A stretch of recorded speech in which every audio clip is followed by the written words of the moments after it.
Ветровете на седмото столетие носеха шепота за промяна над безкрайните, вълнообразни равнини северно от Дунава.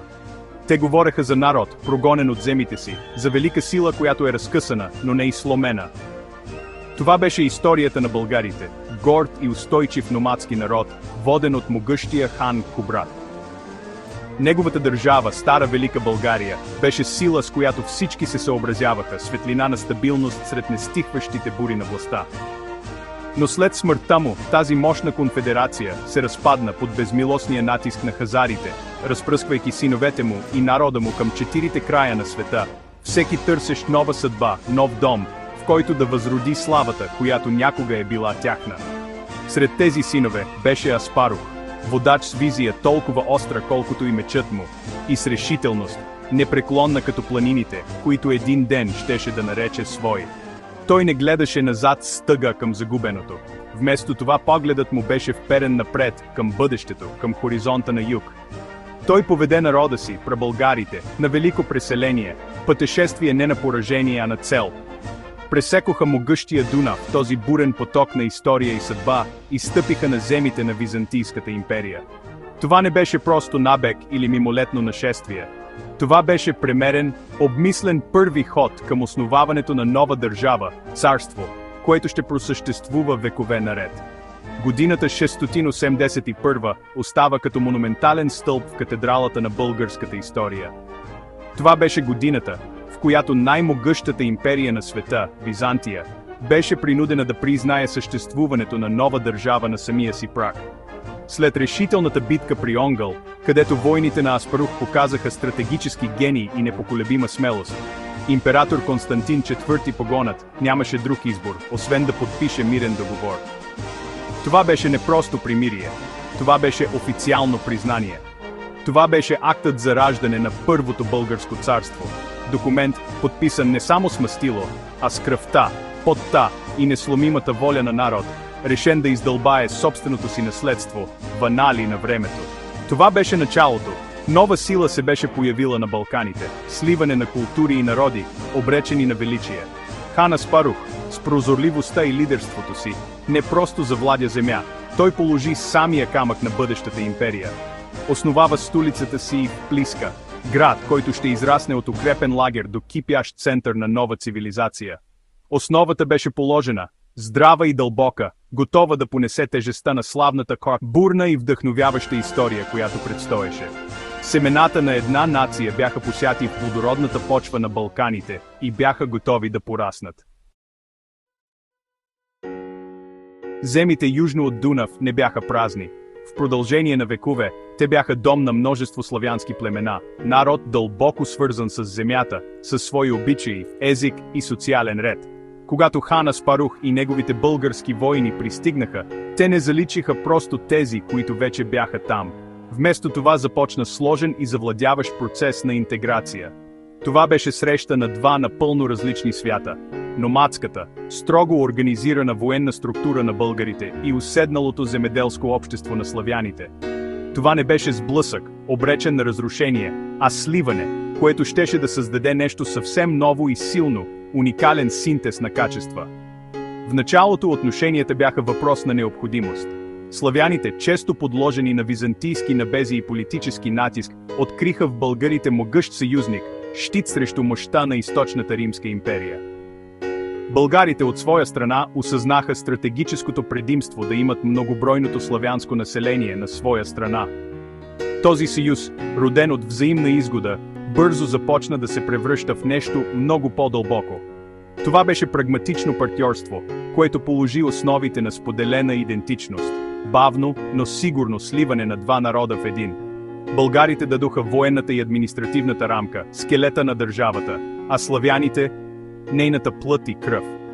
През следващите десетилетия, границите между българин и славянин започнаха да се размиват. Те се биеха рамо до рамо в битки, защитаваха едни и същи граници, споделяха едни и същи победи и трудности. Смесените бракове станаха чести, преплитайки двете кръвни линии в една сложна тъкан. Славянският език, говорен от мнозинството, постепенно се превърна в доминиращи език на новата държава, поглъщайки български думи, но запазвайки основната си структура. Това езиково сливане беше силен символ на по-дълбокото културно обединение, което се случваше в цялото царство. Раждаше се нова етническа общност, не чисто българска, не чисто славянска, а българска. Този процес на обединение беше истинският гений на ранната българска държава. Това беше доказателство за мъдростта на водачи като Аспарух и неговите наследници, които разбираха, че силата идва не от разделението и завоеванието, а от единството и сътрудничеството. Създавайки държава, в която два различни народа могат да съжителстват и в крайна сметка да се слеят, те изградиха нация с устойчивост, която щеше да бъде изпитвана отново и отново. Това уникално двойно наследство се превърна в основата на българската идентичност. Мощна комбинация от воинския дух на степите и дълбоката връзка с земята на Балканите, създавайки народ, готов да посрещне предизвикателствата на историята. Българската държава не беше изкована само от волята на народа си. Тя беше издялана и в един пейзаж с поразителна и величествена красота. Това е земя, в която самата природа сякаш притежава дух, душа, толкова древна и силна, колкото историята, на която е свидетел. На юг и запад, назъбените върхове на Рила и Пирин се извисяват като колосални стражи, гранитните им лица изписани от хилядолетия вятър и лед. Това не са просто планини, това са светилища от камък и небе, места с дълбоко духовно значение. По склоновете им се стелят гъсти, първични гори от бор и ела, въздухът е свеж и чист, носещ уханието на диви билки и влажна пръст. В сърцето на Рила, скрити сред високите върхове, лежат 7 рилски езера, низ от ледникови бисери, които блестят с неземна светлина. Всяко езеро отразява различен нюанс на небето, от най-дълбокия сапфир до най-бледото тюркоазено, а тихите им води оглеждат величието на заобикалящите ги върхове. Да застанеш тук е да почувстваш собствената си незначителност пред мащаба на сътворението, но и дълбока връзка с него. Това е пейзаж, който вдъхновява благоговение и размисъл. Място, където шумът на света отстъпва пред шепота на вятъра и могъщия, постоянен пулс на земята под краката ти. На изток характерът на страната се променя рязко, когато земята плавно се спуска към топлите, тъмни води на Черно море. Това е бряг на контрасти. Златни пясъци се простират на километри, галени от нежни вълни, а стръмни скали се спускат драматично към бушуващите морски вълни. Черно море не е просто пасивен воден басейн. Той е герой в българската история. Източник на търговия, живот, конфликти и безкрайно вдъхновение. Настроенията му се менят. От спокойствието на лятна утрин до яростните бури на зимата, а хоризонтът му е постоянен напомнящ за необятния свят отвъд. Този разнообразен и могъщ пейзаж дълбоко е оформил българската душа. Планините са вдъхнали устойчивост, сила и независим дух, твърд като скалата, от която са изваяни. Плодородните равнини са дали препитание и дълбока връзка с земята и нейните цикли. Морето е възпитало откритост, любопитство и готовност за срещи с широкия свят. Тази земя не е просто фон на историята. Тя е нейн активен участник. Планините, реките и морето са вплетени в самата тъкан на националната идентичност. А красотата й е вечен източник на гордост и вдъхновение за народа. Към средата на 9 век България стоеше на критичен кръстопът, езически остров в бързо християнизираща се Европа. Древната тенгрианска вяра на българския елит и различните езически вярвания на славяните се превръщаха в фактор за вътрешно разделение и външна изолация. На юг се простираше могъщата Византийска империя, сърцето на източно православното християнство, а на запад нарастващото влияние на папството в Рим. Княз Борис I, владетел с невероятни дипломатически умения и дълбока прозорливост, разбираше, че бъдещето на нацията му зависи от избора, който му предстоеше. Това не беше просто въпрос на лична вяра, това беше въпрос на политическо оцеляване и национално единство. Борис I знаеше, че приемането на една обединяваща религия е ключът към истинско сплотяване на българския народ от различните български и славянски елементи. Общата вяра щеше да осигури единна морална и културна основа, надхвърляща старите племенни лоялности и създаваща една духовна идентичност за всички негови поданици. Освен това, присъединяването към християнското семейство на народите щеше да издигне България на международната сцена, превръщайки от варварско царство в призната и уважавана европейска сила.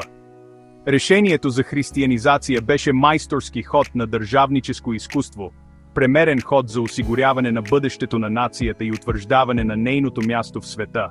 Пътят към покръстването обаче беше усеян с опасности и политически интриги. Борис I блестящо противопоставяше двата големи центъра на християнството – Константинопол и Рим, един срещу друг. Той водеше деликатен дипломатически танц, преговаряйки и с византийския патриарх, и с папата, търсейки най-изгодните условия за страната си. Крайната му цел не беше просто приемане на християнството, а създаване на самостоятелна българска църква, която да не бъде марионетка на чужда власт. Той разбираше, че духовната независимост е толкова важна, колкото и политическата за суверенитета на държавата. Тази стратегическа маневра показваше неговия гений като държавник.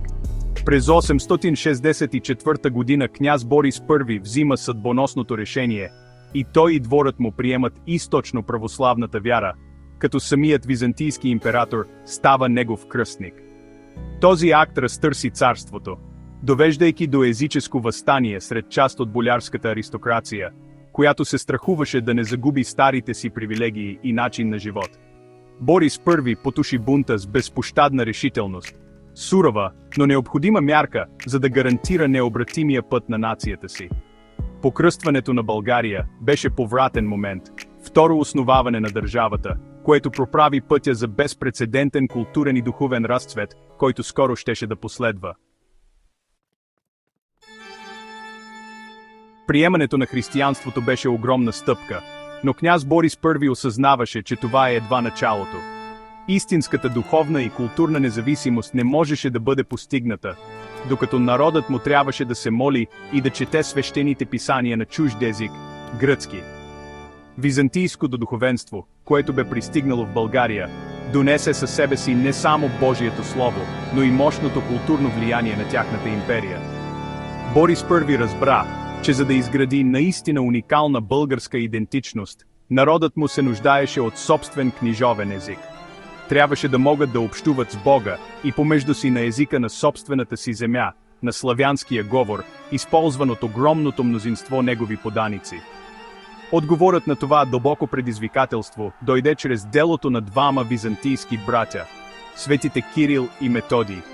Тези блестящи мисионери вече бяха създали нова азбука – глаголицата, специално предназначена да предаде звуците на славянския език. Мисията им в Великоморавия се сблъска с политически пречки, но тяхното наследство се оказа ключът, който можеше да отключи вратата към славянската писменост. След смъртта им, техните ученици бяха преследвани и изгонени от Моравия. Виждайки историческа възможност, княз Борис I посрещна тези изпаднали в беда учени с отворени обятия, като им осигури убежище и ресурсите, от които се нуждаеха, за да продължат своята важна работа. Под покровителството на Борис I, а по-късно и на сина му Симеон, тези ученици, най-известните от които са свети Климент Охридски и свети Наум Преславски, основаха велики книжовни школи. Най-известните от тях бяха създадени в Охрид и столицата Преслав. Именно тук се разгръща един монументален културен проект. Глаголицата беше опростена и усъвършенствана, превръщайки се в азбуката, която днес познаваме като кирилица, наречена в чест на свети Кирил. Тези школи се превърнаха в оживени центрове на учение и превод. Работейки неуморно, учените започнаха колосалната задача да превеждат светите писания, литургични текстове и други важни религиозни и философски трудове от гръцки на това, което ще се нарече старобългарски или старославянски език. Това беше истинска революция. Създаването и приемането на собствена азбука и книжовен език беше акт на дълбоко национално самоутвърждаване. То предотврати културното асимилиране на България от Византийската империя и положи основите на богата и оригинална национална литература. За първи път славяните на Балканите имаха писмен език, който бе изцяло техен, мощен инструмент за образование, управление и израз на уникална културна и духовна идентичност. Решението на Борис I да приеме тази нова азбука беше толкова важно, колкото и решението му да приеме християнството, като осигури на народа си собствен глас и собствена душа. Ако княз Борис I беше архитектът на новата духовна основа на България, неговият син Симеон I беше майсторът-строител, който издигна върху нея една великолепна империя. Образован в Константинопол, в престижния университет Магнаура, Симеон беше човек с огромен ум и безгранични амбиции. Еднакво уверен както в библиотеката, така и на бойното поле. Той владееше свободно гръцки, беше потопен в класическата философия и риторика и притежаваше дълбоко уважение към изкуството и културата. Когато се възкачи на трона през 893 година, той донесе със себе си една визия. Не просто да съперничи на Византия, а да я надмине, да създаде нова империя, която да бъде доминиращата сила в Източна Европа. Управлението на Симеон беше белязано от серия блестящи военни кампании срещу Византийската империя и други съседни народи. Той беше стратегически гений, пълководец, който водеше войските си от победа към победа, разширявайки границите на България до най-големите им размери. В зените си империята на Симеон се простираше от Черно море до Адриатика и от Карпатите чак до сърцето на Гърция. Той не се задоволи с титлата княз, прие императорската титла цар, славянски еквивалент на Цезар или император, обявявайки се за цар на всички българи и гърци. Това беше директно предизвикателство към властта на византийския император, дръзка декларация за неговите имперски амбиции. Но амбициите на Симеон не бяха само военни. Той си представяше столицата си Преслав като нов Константинопол. Град, който да съперничи на византийската метрополия по разкош, богатство и културна изтънченост. Започна мащабна строителна програма, превръщайки Преслав в великолепен град от бели каменни дворци, величествени църкви и манастири, украсени с мрамор, керамика и злато. Хронистите на епохата описват града с възхищение, удивлявайки се на неговата красота и разкош, свидетелство за силата и просперитета на българската империя при Симеон. Преслав трябваше да бъде сърцето на нова християнска империя, славянски Рим. Тази епоха на безпрецедентна политическа мощ и териториално разширение става известна като Златния век на България. Това беше време, в което националното самочувствие се въздигна, подхранено от триумфите на харизматичния и могъщ владетел. Управлението на Симеон показа, че младата българска държава не само е озряла, но е станала велика европейска империя. Сила, способна да се изправи срещу най-старата и най-могъща християнска държава наравно. Той беше истински император на духа, лидер, чиято амбиция беше не само за земя, но и за културно и политическо наследство, което да отеква през вековете и да бележи върха на българската мощ и постижения. Златният век при цар Симеон Велики не беше само въпрос на военна мощ и териториално разширение. Той беше преди всичко период на изключителен културен и духовен разцвет. Семената, посяти от княз Борис I и учениците на Кирил и Методий, разцъфтяха в пълна и великолепна красота. Литературните школи в Преслав и Охрид се превърнаха в фабрики за знание, които създаваха огромно богатство от оригинална българска литература. Това вече не беше само превод. Ново поколение български учени, писатели и поети започнаха да създават свои собствени произведения. Писаха слова, хроники, поезия и философски трактати на старобългарски език. Ключова фигура в този литературен взрив беше Йоан Екзарх, блестящ учен, който в своя труд Шестоднев описва чудесата на Божието творение и дава ярко вдъхновяващо описание на столицата на цар Симеон Преслав. Неговите писания, както и тези на други, като Черноризец Храбър, който създаде страстна защита на славянската азбука, бяха изпълнени с национална гордост и интелектуална увереност. Те създаваха изтънчена християнска култура на свой език, доказвайки, че славянският е също толкова способен, колкото гръцкият или латинският, да изразява сложни богословски и философски идеи. Този литературен разцвет беше душата на Златния век. Този културен ренесанс се отразяваше и в изкуствата и архитектурата. Под покровителството на Симеон, занаятчиите създаваха шедьоври с поразителна красота. Църквите и дворците на Преслав бяха прочути с уникалната си декоративна керамика, плочки, изрисувани с изящни орнаменти, образи на светци и флорални мотиви в ярки цветове. Тази преславска рисувана керамика беше отличителна форма на изкуство, символ на разкоша и изискаността на епохата. Златарите изработваха изящни бижута и религиозни предмети, а каменоделците изсичаха деликатни орнаменти в мраморните колони и фасади на новата столица, създавайки симфония от камък, цвят и светлина. Златният век беше моментът, в който България наистина намери своя културен глас. Това беше време на синтез, когато византийските художествени влияния бяха усвоени и претворени в нещо изцяло българско. Този период създаде богато културно наследство, което щеше да поддържа българския дух през векове на изпитания.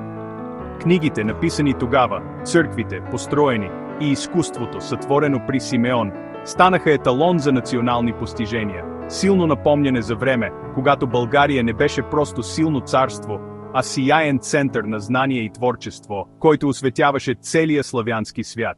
Светлината на Преслав никога нямаше да угасне напълно. Нито един златен век не трае вечно. Огромните усилия, необходими за поддържането на огромната империя на Симеон и постоянните изтощителни войни срещу Византия, нанесоха тежък удар върху ресурсите на държавата. След смъртта на Симеон Велики през 927 година, империята започна бавно, но неумолимо да залязва. Наследниците му не притежаваха неговия военен гений, дипломатически умения и желязна воля. Централната власт отслабна, появиха се вътрешни разделения. Боярската аристокрация стана по-силна и разединена, оспорвайки властта на царя и подкопавайки единството на държавата. Империята, която Симеон беше изградил с такава амбиция, започна да се пропуква под напрежението. В същото време Византийската империя, която десетилетия наред беше в отстъпление, започна да възвръща силите си. Под ръководството на способни и безпощадни военни императори, най-вече Никифор II Фока, Йоан Цимисхий и накрая Василий II, Византия започна безмилостна, систематична кампания за възвръщане на Балканите и унищожаване на българския си съперник, веднъж завинаги. Последва жестока, поколения дълга война на изтощение. Конфликтът се водеше с дива ярост, отчаяна борба за оцеляване за българите срещу империя, решена да ги заличи от картата. Земите бяха опустошавани, градовете разграбени, а населението страдаше неописуемо. Въпреки упадъка, българският дух на съпротива остана яростен.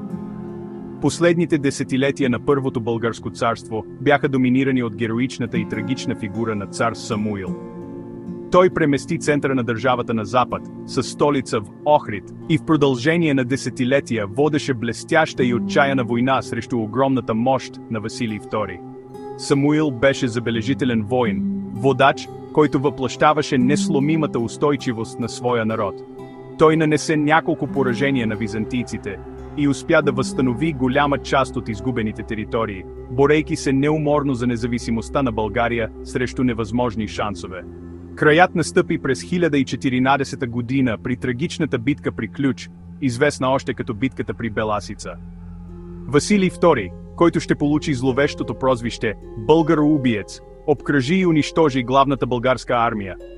В акт на премерена жестокост, целяща да пречупи българския дух завинаги, той нареди ослепяването на 15 000 пленени войници, като на всеки 100 оставил по едно око, за да води другите към дома. Гледката на ослепената си армия, казват, причинила на цар Самуил смъртоносен сърдечен удар. 4 години по-късно, през 1080 пада последната българска крепост. След повече от 3 века славно и бурно съществуване, Първото българско царство е заличено, а земите му, напълно погълнати от Византийската империя. Макар държавата да беше унищожена през 1018 година, наследството на Първото българско царство и особено на неговия златен век не можеше да бъде заличено. Почти 2 века византийско владичество, които последваха, бяха тъмни и тежки времена, но пламъкът на българската идентичност, изкован в епохата на Борис и Симеон, никога не угасна. Споменът за собствената им могъща империя, за своите царе и патриарси, се пазеше жив в сърцата на народа. Той се превърна в силен източник на вдъхновение за бъдещите поколения. Обещание, че подчинението е само временно и свободата един ден ще бъде възвърната. Най-устойчивото наследство на този период безспорно беше културното и духовно богатство. Кирилицата и богатото литературно творчество на старобългарски не загинаха заедно с империята. Напротив, разпространиха се далеч отвъд границите на България, ставайки основа на грамотността и религиозния живот в целия източнославянски свят, в Киевска Рус и други княжества. България подари на славянските народи безценен дар – книжовен език, свой собствен. Българската църква, макар и понижена и поставена под гръцка власт, остана бастион за съхраняването на езика, обичаите и колективната памет на народа. Постиженията на Първата империя се превърнаха в основа на модерния български национализъм. Когато векове по-късно започна движението за национално освобождение, личности като хан Аспарух, княз Борис I, цар Симеон Велики и цар Самуил бяха възкресени като национални герои. Техните истории се разказваха отново и отново. Епоси за държавност, духовна независимост, имперска слава и героична съпротива. Те се превърнаха в мощни символи на историческото право на нацията да съществува като свободна и суверенна държава. Златният век беше категоричното доказателство, че българите не са просто поданици на чужди империи, а народ с горда и славна история. Днес, когато поглеждаме назад от гледната точка на 2026 година, периодът от 681 до 1018 остава основополагащият епос на българската нация. Това беше епоха на титани, които изковаха държава от дивото, дадоха на народа си вяра и азбука и изградиха империя, сияеща с златен блясък. Това наследство е написано не само в древните хроники, но и в камъните на Плиска и Преслав, в непреходната красота на кирилицата и в несломимия дух на българския народ. Това е история за сила, визия и устойчивост, духовно наследство, което и днес продължава да определя и вдъхновява нацията.